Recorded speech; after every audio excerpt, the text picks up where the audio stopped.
Oke, assalamualaikum warahmatullahi wabarakatuh.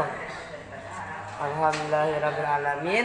Pertama-tama yang hormat kepada Abi Hanif dan Umi Ida selaku pengasuh pondok Supercamp Al-Quran La Raiba Hanifida. Yang kedua yang hormat kepada guru-guru MTSMA Al-Quran La Raiba Hanifida. Dan yang ketiga yang hormat kepada kedua orang tua saya dan tidak lupa pula kepada teman-teman saya. Nah, jadi perkenalkan, nama saya Hikam Tagut Aulia dan di sini saya akan mempresentasikan tentang kitab Ulumul Quran, yaitu tentang bab ke-7 kalau nggak salah, itu tentang nasih dan mansuh. Nasih dan mansuh.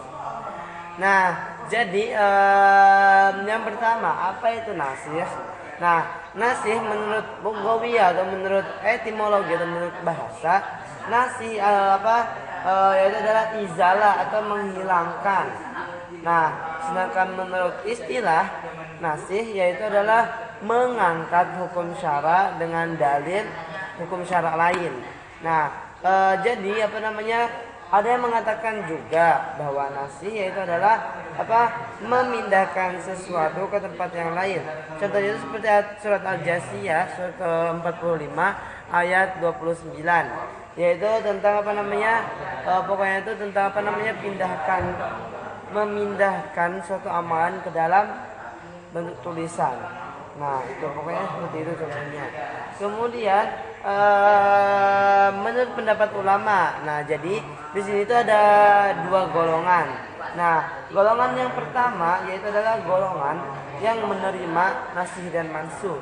Sedangkan golongan yang kedua yaitu adalah golongan yang tidak menerima atau menolak adanya nasih dan mansuh.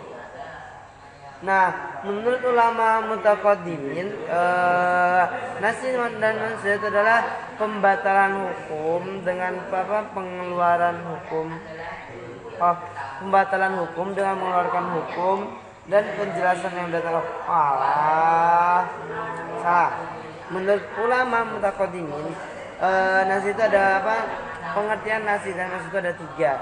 Yang pertama itu sebagai pembatalan hukum, yang kedua sebagai pengecualian hukum, dan yang ketiga sebagai penjelasan yang datang kemudian. Nah, kemudian ada juga menurut Fahru Razi.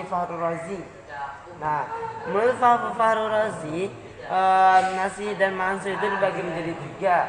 Yang pertama itu nasih bacaan dan hukumnya. Kemudian yang kedua itu nasih bacaan dan hukumnya itu tetap. Kemudian yang ketiga itu adalah nasih hukum dan bacaan yang tetap. Nah, kemudian di sini ada persoalan. Nah, jadi persoalan nasih dan mansuh itu ada tiga.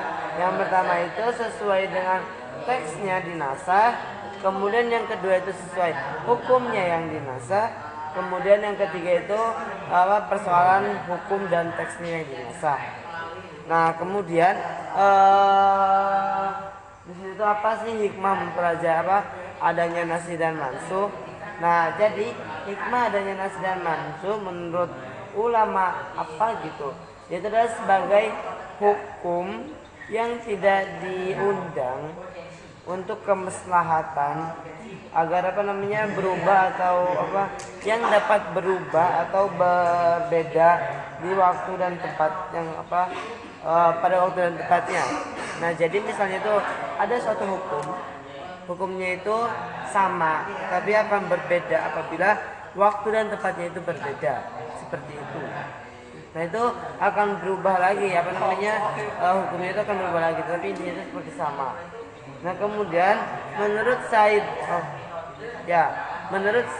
Qutb,